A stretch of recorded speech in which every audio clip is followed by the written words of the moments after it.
கோவை ரயில் நிலையத்தில் வளாகம் பகுதியில் நேற்று காலை முதல் மாலை வரைக்குள் 4 விலை மதிப்புள்ள அலைபேசிகள் காணாமல் போனதாக புகார்கள் வரப்பெற்றன. அவைகள் ஒவ்வொன்றின் மதிப்பும் 30,000, 40,000, 50,000 என விலை மதிப்புள்ள பொருட்கள். இவைகளை பற்றி விசாரணை செய்தபோதும் சிசிடிவியில் கண்டபொழுதும் ஜார்க்கண்ட் மாநிலம் சாகேப்கஞ்ச் மாவட்டம் மகாராஜ்பூர் என்ற பகுதியை சார்ந்த இளம் சிறார்களை வைத்து பெரியவர்கள் திருடும் ஒரு கும்பல் வந்துள்ளது என்பது அடையாளம் காணப்பட்டது.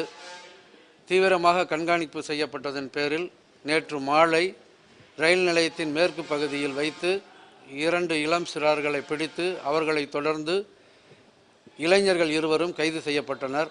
அவர்களிடம் விசாரணை செய்ததில் அந்த மாநில பகுதியிலிருந்து வருபவர்கள் இளம் சிறார்களை அவர்கள் குடும்பத்தை சார்ந்தவர்களுக்கு 5,000, 10,000 கொடுத்து அவர்களை இங்கு அழைத்து வருவது, அவர்களை வைத்து திருடுவதை சொல்லிக் கொடுத்து அவர்களை திருட வைப்பது, இந்த விலை மதிப்புள்ள அலைபேசிகளை திருடி ஒரு தடவை வந்து செல்லும் பொழுது ஒரு 20 முதல் 30 பவுன்களை தமிழ்நாடு, கேரளா, ஆந்திரா ஆகிய பகுதிகளில் திருடி சென்று அவர்கள் மாநிலத்தில் கொண்டு விற்பதாக தகவல் கிடைக்கப்பட்டுள்ளது. இளம் சிறார்களை பயன்படுத்துவது என்பது சட்டத்தின் பிடியிலிருந்து விரைவாக அவர்கள் வெளியில் கொண்டு வருவதற்கும் ஏதுவாகவும் அல்லது மன்னிப்பு பெற்று அவர்கள் விடுவிக்கப்படுவதும் நோக்கத்தை வைத்து இந்த இளம் சிறார்களை பயன்படுத்துவதாகவும் விசாரணையில் தெரிய வந்துள்ளது. அவ்வாறு இந்த 4 பேர்களிடமிருந்து விலை மதிப்புள்ள 4 அலைபேசிகள் கைப்பற்றப்பட்டுள்ளன. அவர்கள் இளம் சிறார்கள் 2 அரசு கூர்நோக்கு இல்லத்தில் நடுவர் முன்னிலையில் ஆஜர்படுத்தி அனுப்பப்பட இருக்கின்றனர்.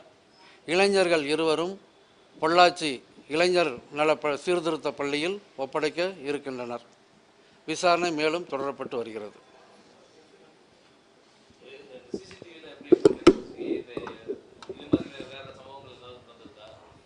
சிசிடிவி பதிவு என்பது நேற்று காலை முதல் கண்காணிக்கப்பட்டதில் 2 சிறுவர்கள் அந்த செல்போன் எடுப்பது, பிளாஸ்டிக் பையை மறைத்து பாக்கெட்டில் இருக்கக்கூடிய அலைபேசி எடுப்பது கண்காணிப்பில் தெரிய வந்தது. ஏற்கனவே இதே போன்ற கும்பலை சார்ந்த 2 இங்கு கோவை ரயில்வே காவல் நிலையத்தில் வழக்கு பதிவு செய்து நீதிமன்ற காவலுக்கு உட்படுத்தப்பட்டுள்ளனர். அதேபோல் இவர்கள் கேரளாவிலும் திருடிய விவரங்கள் தெரிய வந்துள்ளது. அதை வைத்து இந்த கும்பலை கண்காணிப்பு செய்ததில் நேற்று மாலைக்குள் கையும் களவுமாக பிடிக்க ஏதுவாக இருந்தது.